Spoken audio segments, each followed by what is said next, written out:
bi ñu génnee Chine dañuy dugg ci dette cachée boobu parce que moo ñu yóbbu sax ñu càmbar li ñaari rapport d'exécution budgétaire yi wax déjà dette cachée bi yow boo koy jàngat lan lay doon carrément et puis li waral itam ñoom ñu ngi koy évoquer document yi ñuy xaar yu koy firndeel yeex mooy carrément li nguur gi wax ci dette boobu ñu naan dañ ko nëbb ça n'existe pas.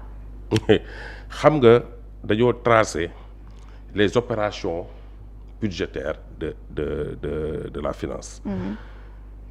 xam nga dette cachée bi rapport Cour des comptes moo ko génnee. dette cachée mooy dette boo xam ne assemblée nationale autorisé wu ko du loi des finances du loi des finances rectificatives du loi règlement du dara bu ko autorisé dette boobu boo ko contracté ko hors circuit normal moom la ñuy wax dette cachée dette la boo xam ne da nga koy fay. et la preuve ci loi de finances rectificative bi gis nga ni dugal nañ ci remboursement dette cachée boobu justement comme boog du lu ñuy layamee boobu benn la ñaareel bi mooy dette cachée du comme ñoom ñu koy waxee du dette contingente il faut que ñu leeral nit ñi ñu xam dette contingente boo koy tekkil ki lay seetaan mooy dette cachée dette la boo xam ne am na mais circuit bi kenn autorisé ko dañ koo nëbb Sénégalais yi. mais da nga koy fay. dette contingente nag moom amagul. dette bi la situation mooy tax Sénégal mën ko jël mooy garantie la. ci prêt mën nga ko jël comme mën nga ko bañ a jël bu situation ñëwee nga jël ko bu situation ñëwul boobu. c'est pas une dette certaine c'est une dette qui est incertaine. c'est pas une dette exigible.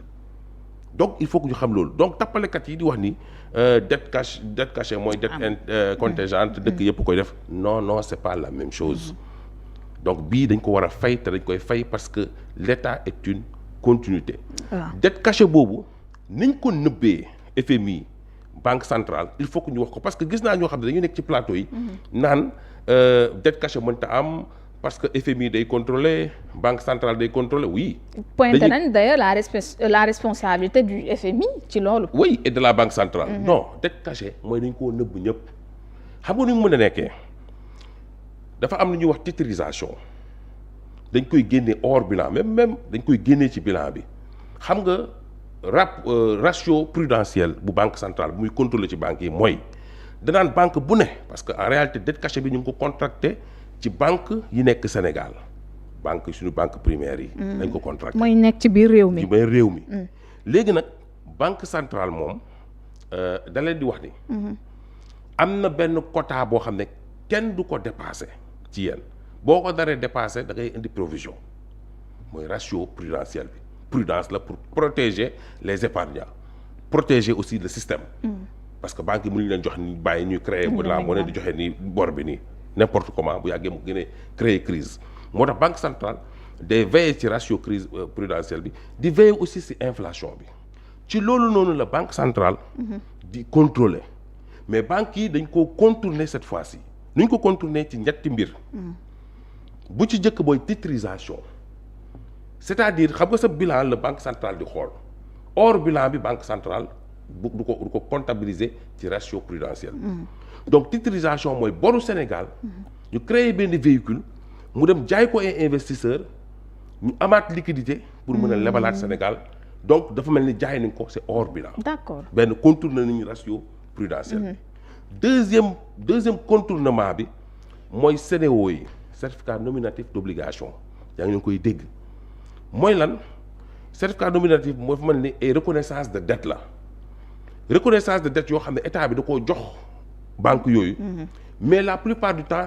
c'est dans la confidentialité c'est des reconnaissances qui sont confidentielles duñ ko wax loolu banque centrale mënu ci daal du joxe reconnaissance de dette la comprends nga donc beneen bi mooy wax naa titrisation wax naa CNO benn bi substitution de débiteur mooy lan banque centrale état du Sénégal day ñëw ne banque bi moo amel tel léegi man maa ko amel defal na benn substitution débiteur yéen a ngi koy dégg ci rapport Cour des comptes. mooy bootaat bor bi. bor bi gàllankoor boobu jël bor bi sangoo ko. d'accord donc yooyu day échapper contrôle banque centrale day échapper contrôle FMI noonu lañ def moo tax nga gis mu am ay directeurs généraux de banque yoo xam ne ñoo ngi défilé dig. oui. effectivement c'est parce que dañuy mesurer seeni complicité ci dette cachée bi. ah donc aussi am na lu ñu laale tey ci dette boobu. ah oui parce que ay complices lañu parce que xam nañ ni loi de finance parce que banque yi ñoom rôle am mooy jaay xaalis lu mu gën a jaay rek mu gën ko arrangé ku ñëw mu jaay la mooy commerçant rek buy jaay. donc client yu bëri rek la bëgg. boo amee client boo xam day jënd. nu mu mënta jëndee moom intérêt rek lay xool. oui parce que tamit bëggul intérêt yi dafa énorme. défaut de paiement yi da ngay gis dafa énorme te loi te rapport Cour des comptes bi génnee na ko léegi nag ci loi de finance bi il faut que ñu xam ne.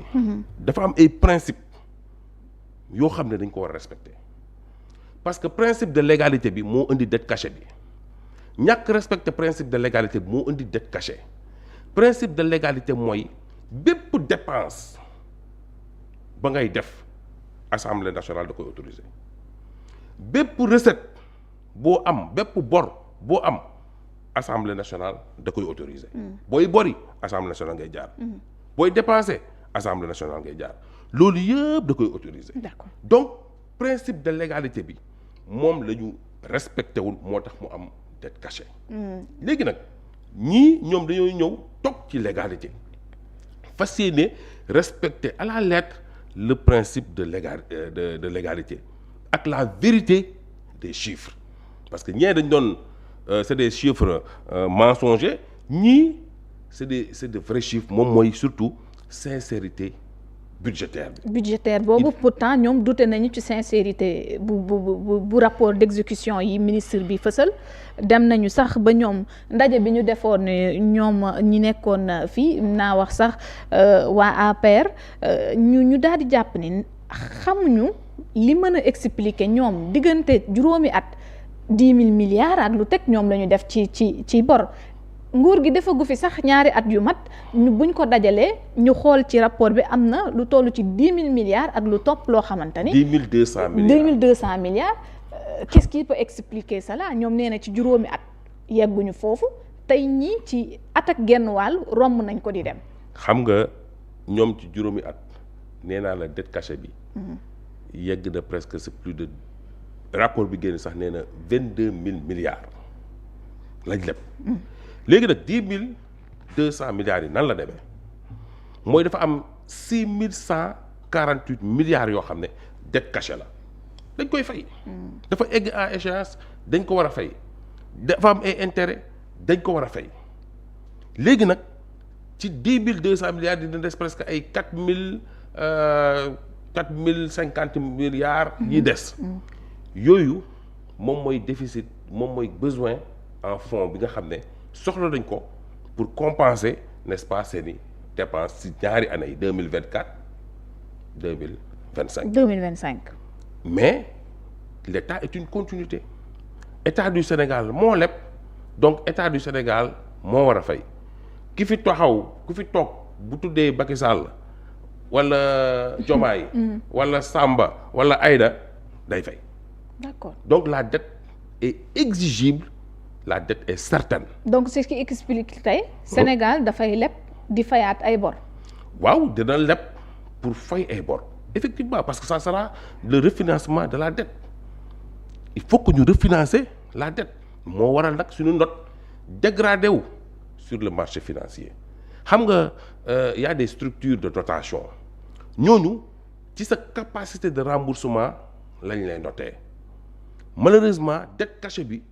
tax na tey suñu note daanu suñu obligation daanu dans le marché financier ce qui veut dire que bu daanoo ñun lu ñuy lebee day gën a cher taux d'intérêt bi mën na dem presque ba 10% et ça sénégalais yi ñoo koy fay moo tax ñii waruñoo wax dañoo war a noppi parce que c'est des criminels financiers yoo xam ne tey dañ leen war a poursuivre téye leen moo tax nga gis kuñ ci téye nga génnee milliards ne cautionné mais c'est pas fortuit kuñ ci téye yow bu la fëggee am nga am tey lu waral débat bi yëpp mooy option de transparence bi nouveau régime bi jël dafa opter pour la transparence ñoom loolu lañ jàpp ni moo tax sax partenaires yi ñu doon am FMI entre autres tey téye seen loxo.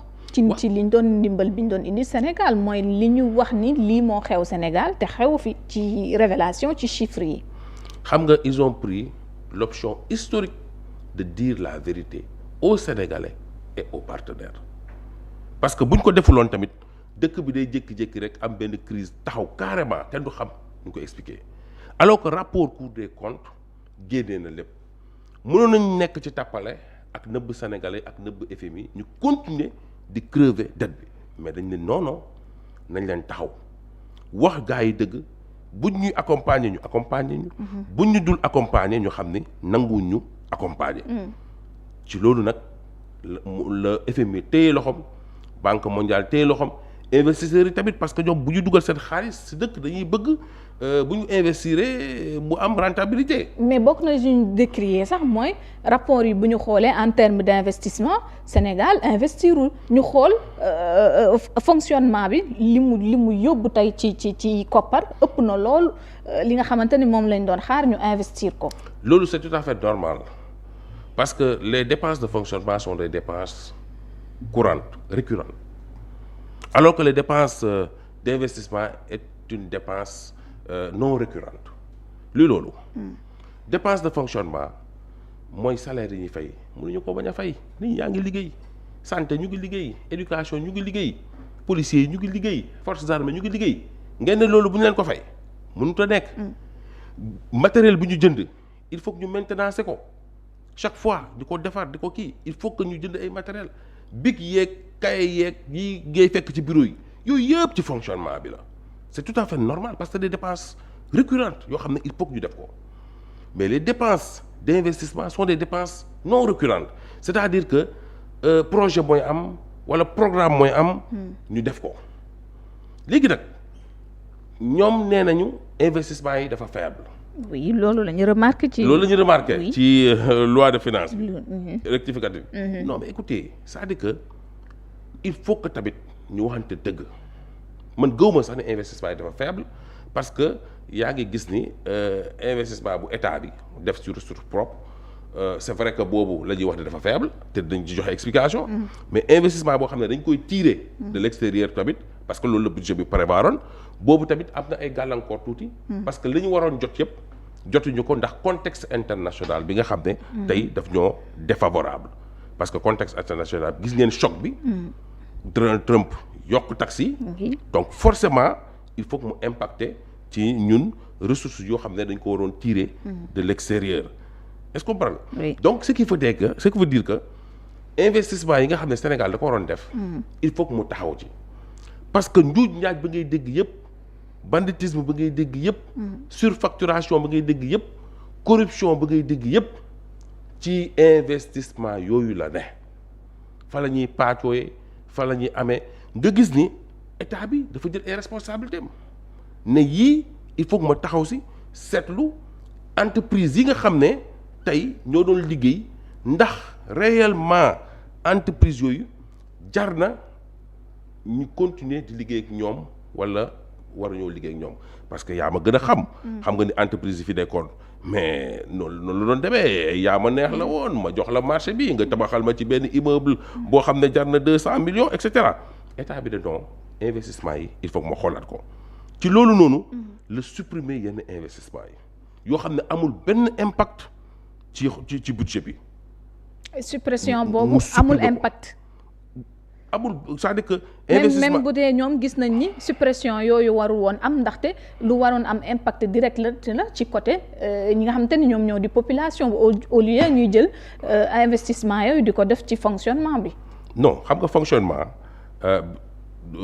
budget fonctionnement bi il faut que nee naa la c'est récurrent mënuñoo bañ a fay salaire. mais ñoom moom dañ koo jàppee ni dañuy nguuru ci budget bi bàyyi nag. auditeur waaw ñoom nguur bi xam nga fu ñu ko gisee. mooy budget présidence budget assemblée nationale ak budget primature. oui. budget présidence ñëpp xam nañ ni. dafa baissé. 9 milliards 5 yoo xamante ni voilà. dafa baissé à la limite même dafa baissé budget bu ñu wax mooy peut-être budget primature ak assemblée nationale. assemblée nationale lu tax mu xaw a yokk tuuti mooy véhicule yi ñu war a jëndal député yi mu nekk benn somme boo xam ne presque 24 milliards yoo xam ne daanaka dañ koo exiger ministère des finances pour que député yi mën a am ay oto. primature dafa bëri ay programme ak ay projet yoo xam ne dañ koo loger primature looloo grevé budget primature ak budget assemblée nationale mais ça ne veut pas dire que budget bu mbaay la boo xam ne dañ ciy jël voilà dañ ciy def lu leen neex ak yooyu non c'est pas ça c'est parce que boo xoolee budget bi dina rëy mais da ngay xam da ngay laaj lan moo tax budget bi ñu bàyyi ko présidence parce que tamit dafa am ay projet ak ay programme yoo xam ne mënuñu ko bañ a exécuter au niveau de la présidence de la primature. parce que ñëpp loolu ñëpp xam nañ ko. Famara bu ma demee si jógee si rapport bi dem nag ci LFI. loi de finance donc initiale lan moo ko wuutale ak LFI